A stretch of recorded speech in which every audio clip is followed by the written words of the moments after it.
จะมีทีมเฮือจ้ะวะมีทีมเฮือจ้ะวะมีเสียพวกไปเลยเสียหมดเลยให้กำลังใจหมดเลยอันตัวโอ้แสดงว่ามีน้ำใจเนาะเชียร์ได้ทุกทีมเลยอันบ่โอเคก็ให้ม่วนๆเด้อม่วนๆเด้อทีมงานของสาวนมเพื่อนได้อยู่ทางด้านนี้นี่เนาะให้กำลังใจทีมงานเฮือสวงของไอ้น้องเชียร์ทุกทีมมาทันเด้มีน้ำใจคนหักกันเจอหมู่มาเอาบรรยากาศงานบุญสวงเงือให้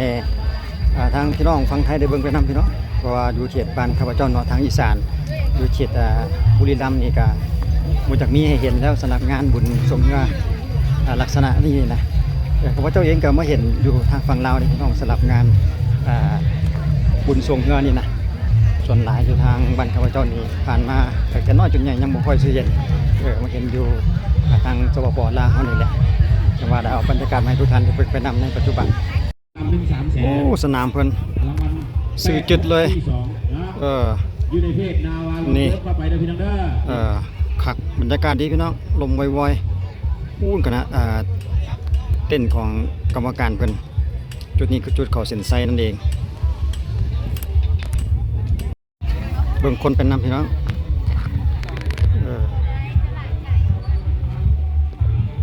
สาวกำลังมาจุดนี้ขายเครื่องขายน้ำกินแนวแก้ม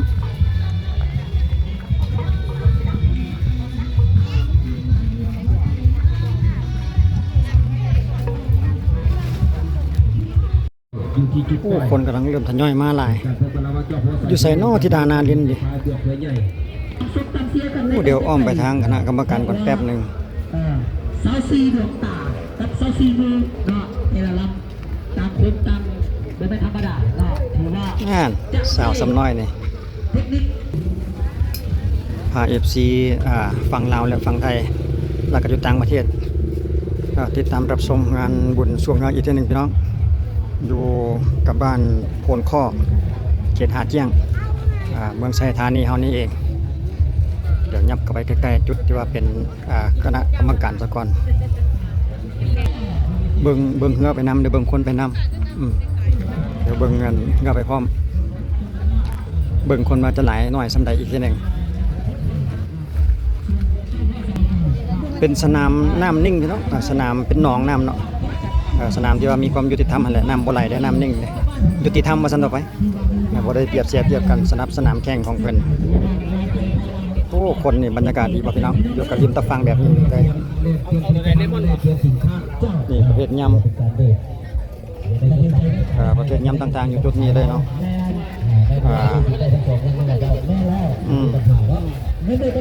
หลายสิ่งหลายอย่างเลยแต่เนี่ยเป็นตะแซ่บว่ะโอ้ทีมมูลนิธิรวมใจของไอ้น้องเนาะทีมกู้ภัยเนาะเตรียมพร้อมสถานการณ์เพื่อมีการเป็นลมเป็นวินประมาณนั้นนะหน่วยทีมงานพยาบาลจุดนี้จุดคณะกรรมการเพิ่นทีมนักโฆษกนักพากย์คณะกรรมการจับกล้องนี่นาวาลองโพสทีมงานนาวาลองโพสนั่นเองเนาะเป็นกรรมการชี้การกลางสนามแต่ว่าคนบ่าวคนทองสุดแต่เบิ้งแม่กล้องจับเข้าเส้นไซ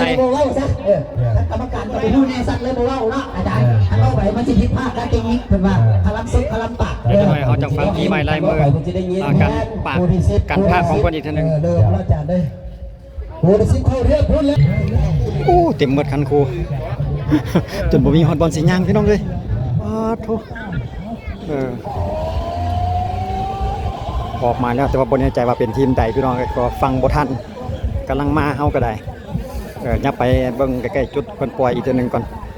นำหาทีมงานไอ้น้องของธิดานาลินก่อนว่ามื้อนี้เพิ่นจะมาอยู่จุดใดโอ้คนก็หลายได้พี่น้องเต็มอยู่ไกลจากจุดกรรมการเพิ่นก็เลยบ่ได้ยินเสียงเพิ่นพากย์ซ้ำเดี๋ยวเราจะไปเบิ่งสอบหาทีมเงือตัวแต่ละทีมก่อน โอ้พอดีเพิ่นกำลังมาพอดีเอาเบิ่งก่อนจักทีมใดบ่แน่ใจนี่สีเหลืองกับสีขาวนี่แหละ12ฝีพายพี่น้องสำหรับทีมสีเหลืองรู้สึกว่าจะนำหน้าแล้วโอ้เรียบร้อยสีเหลืองเข้าเส้นชัยพี่น้องคนนำตะฟังนี่ทีมกองเชียร์นี่ก็ถือว่าพอธรรมดาได้นี่เกินหลายสมควรอยู่ได้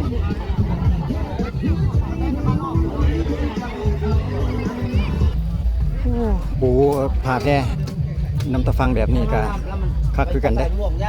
ไต่หอมไหมพี่น้องบรรยากาศดีโอ้อยู่จุดนี้ดูคือว่าตูบนี่กันยังว่างอยู่นี่แสดงว่าต้องมีค่าเช่าตูบเบิ่งก่อนเพราะว่ายังว่างคนส่วนใหญ่เขาจะอยู่ใต้หอมไหมหมดเนาะมีป้ายจองตูบนั่นเองเนาะ1 ล้านกีบสำหรับจองตูบแสดงว่ามีคนจองแล้วมั้งติดราคา1 ล้านเรียบร้อยช่วงแรงๆคุณพี่น้องก็จะมานั่งดูว่ายังบ่แน่ใจเพราะว่าเห็นติดราคาไว้แต่ว่าจะพายางไปเบิ่งจุดที่ว่าเพิ่นปล่อยงานสักวันเนาะทางด้านหน้าพุ่นอยู่ใส่ทีมงานให้เจ้าไประหว่างจักลองละไปลองเดี่ยวกับทีมใดเจอกับทีมก็ ได้เข้าบ่ได้เข้าอยู่วะเสียวะยังมีโอกาสอีกเทื่อนึงกันบ่อีกสองรองว่ะอยู่ใส่หัวหน้าเจ้าอ่ะเอาอยู่ใส่กรรมการปล่อยอยู่ใส่ทุกโหอยู่พี่วะกรรมการอยู่ก็ต้องฟังพี่วะโอ้โหใส่บักเลยโอ้ให้สัญญาณเป๊กว่าซั่นเด้สปีดโตออกไปแล้วพี่น้องนี่ออกโตได้ดีสำหรับทั้ง2ทีมว้าออกโตได้ดีสำหรับ2ทีมแต่ว่าเดี๋ยวจะยับไปจุดที่ว่าเขาเส้นชัยทีนึงเขาว่าเบิ่งจุดปล่อยเพิ่นสำหรับจุดนี้เนาะจะบ่เห็นแล้วใช่ล่ะที่เด่นลาวเป็นจังได๋มาบ่ทันเป็นจังได๋เก็บ3เสียรอง1เสียไปแล้ว3เทื่อแล้วบัดนี้เจอทีมคู่ที่เท่าใดรอบ2 15แม่นบ่ไปแล้วพี่น้องสปีดแล้วนี่ออกโตได้ดีทั้ง2ลำเลยคือกันสำหรับช่วงสปีดโตเลย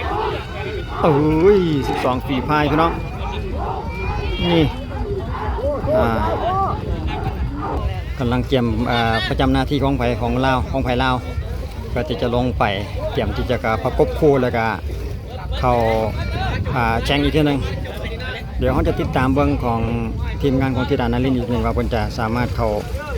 รอบรองที่2ได้บ่เนาะรุ่นช่วงที่ว่ากำลัง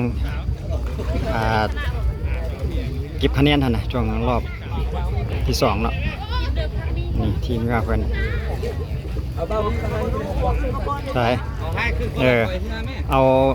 อาดีๆได้เอาดีๆได้เอาดีจุดเก่าหัวหน้ามืดคุมท้ายให้น้องคือเก่าสำหรับสนามนี้เนาะสนามบ้านพลข้อพี่น้องบ้านพลข้อเขตหาดแจ้งเนาะเมืองชัยธานีนครหลวงเฮานี่เองสนามนำนิ่งมีความยุติธรรม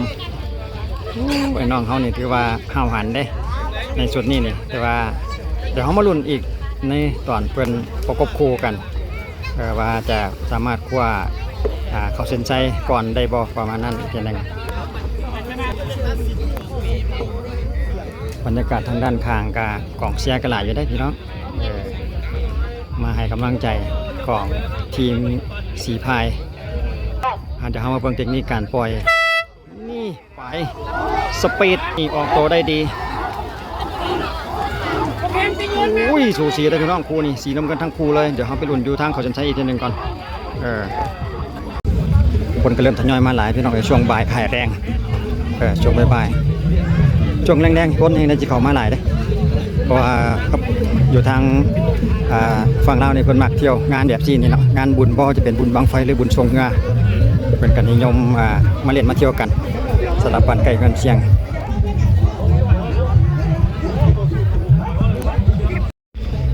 สมจังหวะมื้อนี้ก็แดดลมตกพี่น้องมันฟ้าบดนะสมจังหวะที่ว่าฟ้าบดแดงมื้อนี้นะก็เลยเฮ็ดให้อากาศดีบ่ร้อนประมาณนั้นนะเป็นวันอาทิตย์เนาะช่วงเดือนกรกฎพี่น้องงาน ส่งเรืออยู่เขตบ้านโพดข้อบรรยากาศการแข่งงานอยู่ทางสปปเราให้พี่น้องFC ฝั่งไทยให้ได้เบิ่งไปนํพี่น้องว่าเพิ่นแข่งกันลักษณะใดบรรยากาศดีบางท่านก็พาครอบครัวลูกหลานมา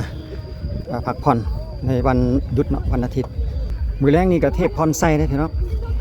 รู้สึกว่าจะเป็นวงดนตรีเทพพรไซเพิ่นเตรียมที่จะให้ระเบิดความมันกันอีกทีหนึ่งสำหรับค่ำคืนตอนแรกในมื้อนี้ นี่ที่มันก่อนท้องที่มันก่อนท้องอยู่หลังน้ำสีฟ้าคือสีแดงเรื่องแสงนี้ต่างฝ่ายต่างคนต่างเสียบกันมีเข้าไปซับเข้ามาว่ากันใดว่าจะใดท่านผู้ชมที่เสียมุมแดงหรือที่เสียมุมฟ้าเราไว้มุมแดงมุมฟ้ากับมีราคาพอกันเพราะว่าปัจจุบันนี้การว่าจะไหนไอ้บางทหารไอ้หน้ามนพลทหารเมืองทางประมาณแข่งนี้ใครเอาไว้ทหารนักบุญไอ้เรามาก่อนท้องแดงเพื่อเข้าเส้นชัยได้ใจนักพากย์ ท้ายแล้วสุดท้ายแล้ว มาฮอดเส้นชัยแล้วคือล่มว่าซั่นเด้ เป็นไงอาจารย์ เข้าเส้นชัยแล้วไปไว้แล้วก็เฮือล่มบ่ดี พี่น้องให้ผลการตัดสิน อยู่กับตะฟังเนาะพอดีมีปัญหา โอ้คนกำลังทยอยมาหลายสองวันจุดนี้เพิ่นมีปักดอกไม้นำได้พี่น้องกันแล้วแต่จะให้เนาะเด้จุดปักดอกไม้แน่นสาวปักดอกไม้พี่น้องเดี๋ยวเขาจะย่างอ้อมไปไปเบิ่งอีกฝั่งหนึ่งเนาะอีกฝั่งหนึ่งของสนามตัวที่อยู่ฝั่งใดก็มีเนาะสำหรับอาหารการกินปิ้งย่างก็มีประมาณนั้นเบิ่งคนไปนั้นไม่ต้องเลยสำหรับตับเปลี่ยนกันกับเบิ่งเรือประเพณีลาวเฮาแบบประมาณนี้แหละงานบุญสวงเรือบุญแข่งเรือหั่นน่ะหนองน้ำมันก็บ่ได้กว้างดอกพี่น้องแคบๆมันจะน้อยๆยาวๆพอดีเหมาะกับสำหรับอันเป็นสนามแข่งเรือหั่นล่ะวะภาคนี้กับบรรยากาศดีคือกันนะเพราะว่าเห็นมีป่าไม้เด้มันจะเย็นบรรยากาศก็ดีอยู่วันนั้นถ่ายนักถ่ายเบาก็เอาแต่สะดวกเลยแหละในเป็นป่าไม้โอ้คักว่ะสนามเขตบ้านโคตรข้อพี่น้องนี่ทีมงานของสาวหนุ่มเพิ่นอยู่จุดนี้เลยยกมือให้สาวสำน้อยได้ไหมเนาะอันนี้ทีมเงาไม่แน่ใจว่าคุณมานะเคลียร์ทีมเงาใดเนาะเบิ่งบรรยากาศภายในรอบๆตะฟังไปนำพี่น้องเพราะว่าสลับกันกับเงาเพื่อนเท่านั้นนี่อยู่ประมาณนี้แหละคือว่าก็รู้สึกว่าสนามนี้จะมีเท้านุ่มหลายเลยเบาสาวหลายก็จะมาเป็นทีมของเพื่อนทันละวะมวนๆกันโดนจะมีเทนึงเกี่ยวกับงานบุญสวงงานลักษณะนี้เนาะ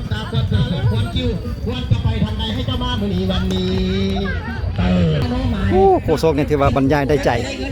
อยู่ฟังตรงข้ามเนาะสร้างว่าได้ทีมงานคณะกรรมการของเพื่อนนะเจ้าให้เงินในมือนี่เงินจิบก็ให้ได้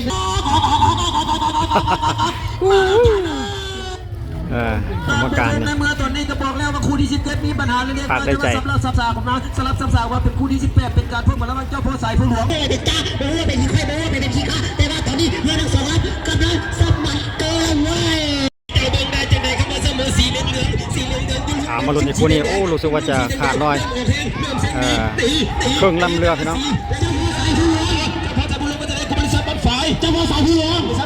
เรียบร้อยชุดสีเหลืองเข้าไปนั่นเองพี่น้อง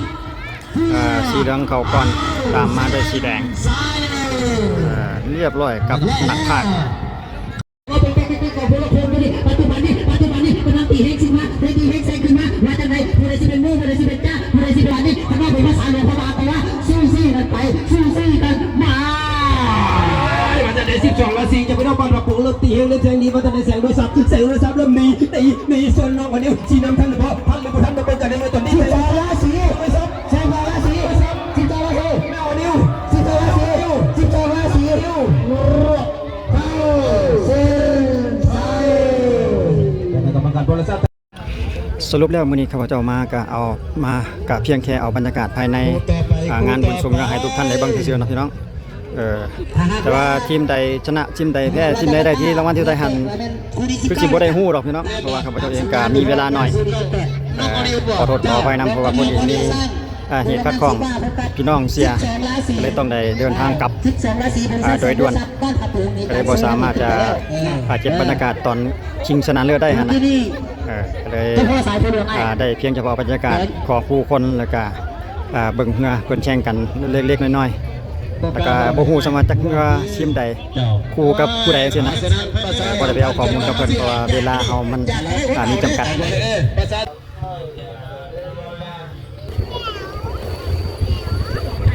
ก็จะมีเพียงสำนี้แหละพี่น้องบรรยากาศการชมเรือของเพิ่นเนาะเอาบรรยากาศเล็กๆน้อยมาให้ FC ได้เบิ่งไปนำสำหรับงานช่วงเรืออยู่ที่บ้านโพนข้อเมืองอยู่บ้านโพนข้อเขตหาดแจ้งพี่น้องเมืองชัยธานีเฮากับนี้เพียงจะได้จบสั้นๆเนาะเอาไว้เจอกันในคลิปต่อไปพี่น้องสำหรับคลิปนี้ขอบใจสบายดี